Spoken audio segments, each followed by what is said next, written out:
This is Life with Psychic Suzanna on 1110 KFAB.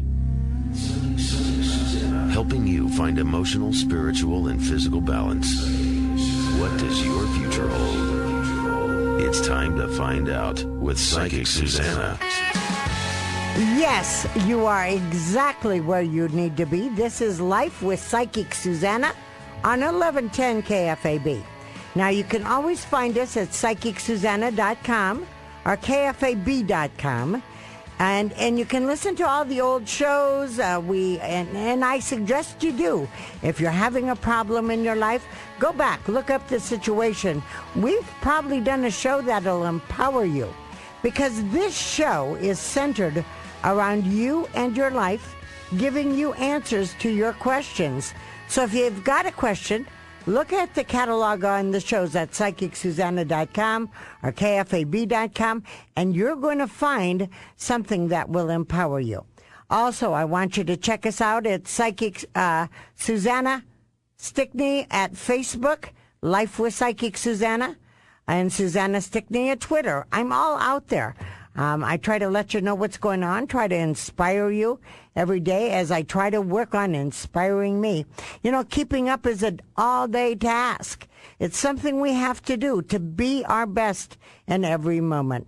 So today's author is going to be pretty interesting. The author is going to be, I'm showing Jim. Jim, take the note. Our next guest is down in the deal already. We're talking to Dr. Paul White. He is a relationship expert psychologist with over 20 years of experience. He has consulted with numerous business and family estates and nonprofit organizations to help create successful workplace relationships. He has written a book along with our Dr. Gary Chapman, who has been on this show before. You might want to look out his book. It was called The 5 Relationships. This is about the inspiring leadership, how to increase employee engagement for greater productivity and lasting loyalty. The book's name is what, Dr. White? It is The 5 Languages of Appreciation in the Workplace. Now, how does that different than the languages of love? I imagine a lot, but maybe not. Are they a little bit like each other? Well, the titles of the languages are the same. The 5 languages are words of affirmation, tangible gifts, acts of service, quality time, and appropriate physical touch. But the way that they play themselves out and demonstrate themselves in the workplace are clearly different than in personal relationships. We should hope so, yes. Yeah, because of expectations and social boundaries and that kind of thing. But but what we found is that people desperately want to feel valued and appreciated at work, but most people don't. That 65% of the people in the workplace report that in the last year they've received no recognition or appreciation at all. And the number one reason that people leave their workplace is not because of money. It's because of not feeling valued and appreciated for what they bring to the workplace. Well, and I understand that to a point, but let me be the devil's advocate. Sure. Okay? Yeah, I am no the employee. Right. I'm giving them a job. I'm paying them to work for me. I really don't know that I want to spend hours figuring out how to make them happy. Their job should be to make me happy. Well, yeah, exactly right. First of all, I don't want you to spend hours trying to figure out how to make them happy either. I mean, our own happiness is our own responsibility. And one of the reasons that we wrote this book is that we actually started out by developing an inventory called the Motivating by Appreciation Inventory that gives managers, supervisors, colleagues straight to the point, both not only the languages that are important to the person, but also the specific actions, because we know people are busy, they don't have time to try to figure it out, and so we help them get right to the mark. Now, as far as the issue of pay versus appreciation, you're absolutely right. That's the primary, reward that we get, but we know that after getting pay, people need something else, and they actually want something else to help motivate them in the workplace. And we know that by helping them feel valued and appreciated, that they work better, they get along better, there's less turnover, their attendance is better, and life is better for the manager. And so it's a both and. It's not an either or. Mm-hmm. Okay, so it's something that I can do without, but all right, what if, we have some employees who come to work and just don't want to be happy and don't want to be cooperative? Sure. Does the book help us understand what to do with them? Well, yeah, I think, I work with organizational leaders at all different levels, from the top owners down through mid-level managers and people who supervise frontline workers. And one of the encouragements that I give is you want to focus on the people that you don't want to lose. I mean, you want to focus on your top performers, because those are the ones that are more likely to get sort of picked off or recruited by other places, and they're the ones that you want to help function well, and they're going to help then lead the rest of the team. So, yeah, sometimes there's workers that, you're going to let them do what they do, and you're going to try to help them, but if they aren't going to be happy, that's their choice. Interestingly, we have a quiz on our website. The website's appreciationatwork.com that's entitled, How Dysfunctional is Your Workplace? Because some people don't know if I've got a good workplace or an average one or a bad one, and so it's just a 10-item quiz they can go on, and then they get a rating of their workplace from functional or maybe irritating to all the way to being toxic or even a deadly workplace that they need to get out of. So sometimes people need a reality check on what their workplace is like. Well, now, one of the things that we believe and we talk about is that everything resonates from us. So if I walk in a workplace with a crappy attitude, I'm going to experience crappy people. Mm-hmm. If I walk in with a great attitude, I'm going to experience a great deal, to the extent I can. Right. And I agree. We want to influence, and that's part of the issue in today's environment. I mean, I've dealt a lot with people that are frustrated with, the economy and with the politics, and they're saying, what can I do? It feels out of control. Well, you can make a difference in your sphere of influence, and you can make a difference, the people that you relate to, whether it's customers, coworkers, supervisors, vendors, whatever. And the issue is this, Suzanne, is that we want to help people know how to communicate effectively, because one of the issues is that managers and supervisors are confused and frustrated. They say, I am communicating appreciation, or I think I am, but it's not hitting the mark. And we teach them the tools and the ways to do it that really communicates and helps the other person feel appreciated and valued, if that's really what they want to communicate. Well, now, if we're doing our best to communicate effectively, are there times when this can backfire? Absolutely. Can it backfire on us? Can someone say, sometimes when I give a compliment to someone, they, where is she coming from? What does she want from me? And in fact, we have a handout on our website, the appreciationatwork.com, that is, how to prevent backfiring when praising your colleagues. But one of probably the baseline issue is that people have to believe that it's authentic and genuine, that you're not, trying to manipulate them, that it's just sort of coming out of the blue and, you've been tense with them and then all of a sudden they're getting all positive with you. So we deal in the book about the issue of authentic appreciation and genuineness. Otherwise, you're going to destroy the relationship even further.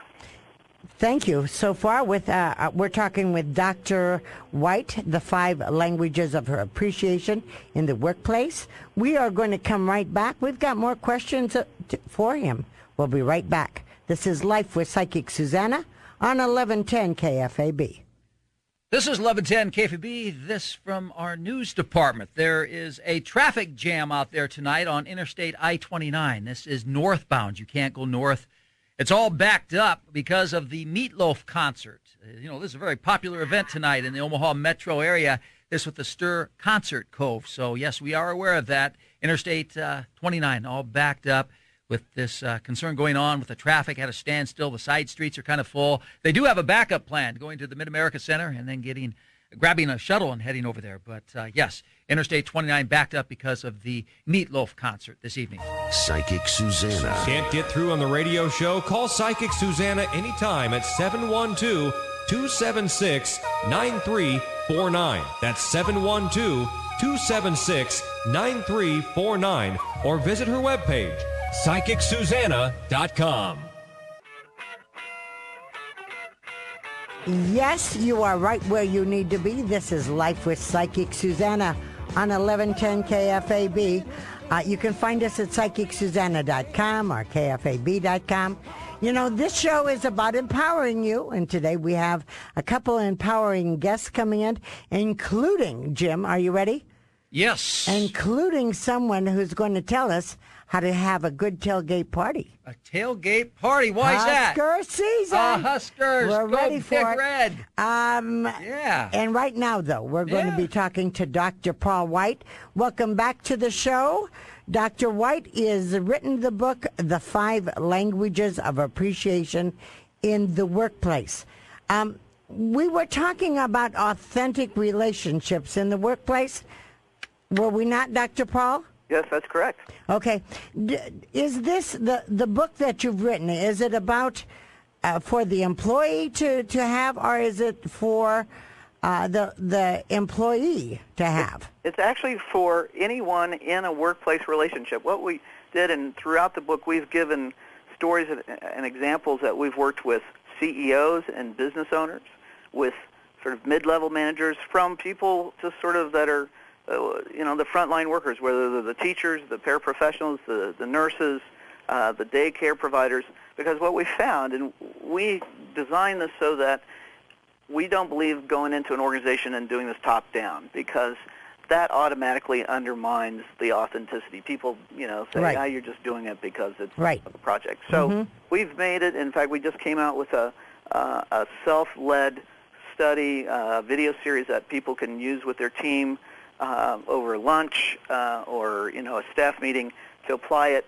And we've had people start it out just with them and maybe a friend, and then their boss noticed it, and then he took it to a supervisor and had the unit do it. So no, it's not for just supervisors and owners. It's for anybody in the workplace, and even volunteer settings, because we know that that's another area of challenge of how do you keep your volunteers so that you don't have to keep recruiting them. Right. And so we help organizations learn how to do that. You can always tell how good the boss is by how long the employees have been there. Absolutely. The number one factor for staff turnover is the direct relationship with the supervisor.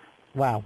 Now, if I'm working, and it's really interesting, the other night I did an appearance and a woman came up to me and said, what do I do with my boss? I can't afford to give up my job. They tell me that I'm great, I'm doing good, and then they'll come and call me a dumb idiot at times, and they'll dress me down in front of others. Right. Now, what does that employee do? Well, yeah, in fact, I've been asked about how to handle toxic bosses. And toxic bosses are those people that will take all the credit for anything good, and they'll pass off everything, that's not successful to somebody else. And they also mislead people. I mean, they're not straightforward. And so what do you have to do? First of all, is you want to do your job well, so that there's no sort of recourse that you're not doing what you should be doing. Secondly, you need a support system, that you need somebody there that you can talk to bounce off, and am I thinking correctly about this? Am I missing something, so that they give you a sort of a reality check. And there's also a sense of being a bit defensive in the sense of if it's necessary to document what you're doing, because if it comes down to his or her word versus your word, typically they're going to win because they're the boss, and so you have to have some documentation of what you've been doing. But it's largely about doing what you can, being positive, and building a support network, because that's what makes us survive bad situations. Mm-hmm. So, do we confront the boss? Maybe. I would. I want a clear answer that I would understand in case Jim gets out of hand and I need to confront him. I want to know how do I do that? Yeah, what you want to do is, I think you always do it privately, never in front of anybody else, and that you try to give them some positive feedback and say, I enjoy my work and so forth, but I need to let you know that when you do this, it really disturbs me, or whatever the response is, and give them a very specific behavior so that you can let them know that for you is out of bounds. And run real quickly through the 5 steps that you have, the 5 languages. The 5 languages are words of affirmation, which is a compliment, a praise, but it can be in front of people, in front of a team, or it could be personal. It can be written. It could be a text or an email. The second one is quality time. In personal relationships, that's mainly focused attention, where you just have their attention. But in the workplace, it may be that, or it may be companionship, that you want to, go to lunch and just hang out together, or get together and watch sports, watch Huskers football with, your colleagues. And acts of service is that we can encourage one another by helping them sort of get out from behind the 8 ball, or a common example I hear is, help get my computer to work right. There's a program that doesn't work, and help out that way. Tangible gifts is the 4th language. That's not money or bonuses in this setting, but it's more just small things that you show that you know about this person and what they like. It might be a Big Ten, pre-season. You're talking our language, honey. There you go. You're talking our language. Football, magazine, or it could be their favorite Starbucks cup of coffee. It's to show that you know what they like, and that you pick something out for them. It's not a big deal. And then appropriate physical touch. I mean, this is the language that HR directors in organizations sort of shiver at. But get nervous, I imagine. We're actually just talking about sort of spontaneous celebration. I mean, it's a high five when you get a project done, a fist bump when you make a sale. It's a congratulatory handshake when you've done a good job on a presentation, or pat on the back. So, we know that there's appropriate and inappropriate touch in the workplace, but this is just that sort of, camaraderie, hey, good job kind of thing. All right, we're going to take another break. We're talking to Dr. Paul White. He is the co-author of the 5 Languages of Appreciation in the Workplace. We'll be right back with him. This is Life with Psychic Suzanna on 1110 KFAB. We have someone who is holding on from Kansas. We will be with you shortly, so you can call in now and stay on hold. The number is 1-800-543-1110 or 558-1110. The show is about supporting you, and that's what we're about. We'll be right back. This is Jim Loberg with KFAB News. Pass this along. The Meatloaf concert, very popular over there in Council Bluffs tonight. Interstate I-29 northbound is all backed up. It's at a standstill, so just keep that in mind tonight. It's because of the Meatloaf concert. This is 1110 KFAB. Life with Psychic Suzanna on 1110 KFAB. Hi, you're right where you need to be. This is Life with Psychic Suzanna on 1110 KFAB. You can always find us at PsychicSuzanna.com. That gives you the schedule, my schedule. You get a free question. Then you can always go to KFAB.com. You can listen back to this show. We're talking right now to Dr. Paul White, who is the 5 Languages of Appreciation in the Workplace. Dr. White, we've only got a couple of minutes left, but I've got one question, and then tell us how we find out about you. My question is, you said to have a camaraderie with your coworkers. Could that not lead to more problems? Well, sure, it can. I mean, there's always appropriate and less than appropriate kinds of boundaries. But what we're really talking about here is just helping people know how to encourage one another. I have a lot of workers that tell me, hey, it's helpful for me to know that when Susan's having a bad day, how to encourage her and show appreciation that, she's valued. We're not talking about, developing inappropriate kinds of relationships. We're just talking about... Well, no, I wasn't thinking about appropriate, because so many work at a place for 10 years, right, and they're let go and they lost all their friendships. Yeah, well, that can be a problem. And so, yeah, unfortunately, a lot of our relationships can be work-based, and we have to spread it out. But I think generally the positives far outweigh any kind of risks or negatives. And we found this from the stories that we have a contest that people can go to our website. It's appreciationatwork.com, and they can tell the example of the best time that they've felt appreciated at work and give a story about that, or they can tell a negative story about, you aren't appreciated at work when, and we're giving a contest of $25 gift certificate Wow. for ice cream for your group, along with a free book, and it's some interesting reading too. So we can read other people's stories? Absolutely, yeah. We've got probably 50, 60 entries on there from the last couple of weeks where people have told their stories, and some of them are heartbreaking negative ones, and some of them are actually heartwarming of how neat some supervisors and bosses have been. So that's at appreciationatwork.com. Okay. I must thank you for being with us. Sure, my pleasure. I look forward to talking to you again. And I liked, by the way, how your book was put together. That was really an easy read. Great. Thank you again. Thanks so much. All right. This is Life with Psychic Suzanna. Do we have time to make an announcement or two? Yeah, we can. Okay, What do you want to talk about? Well, I want to say that we have someone else in the studio. Okay. Well, let's talk about it. We brought today because she's a local star, you know. We have like 48 seconds. Okay, 40 seconds. All right, a local star in our group, Cy Wickman. She's coming on right after the thing, and we're coming back to Sandra's call. She's online. We'll be right back. This is Life with Psychic Suzanna on 1110 KFAB. I could jump in here quick, too, folks. Interstate 29 backed up because of the concert, the Meatloaf concert. Pretty popular thing. So that's what's going on, all backed up Interstate 29. This is 1110 KFAB.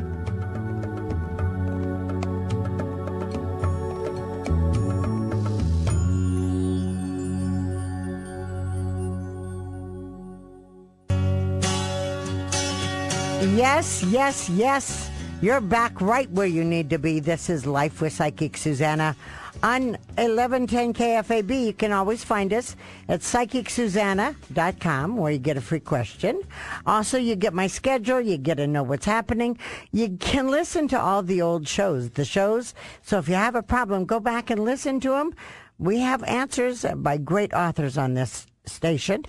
KFAB.com is also the place to go to have a list of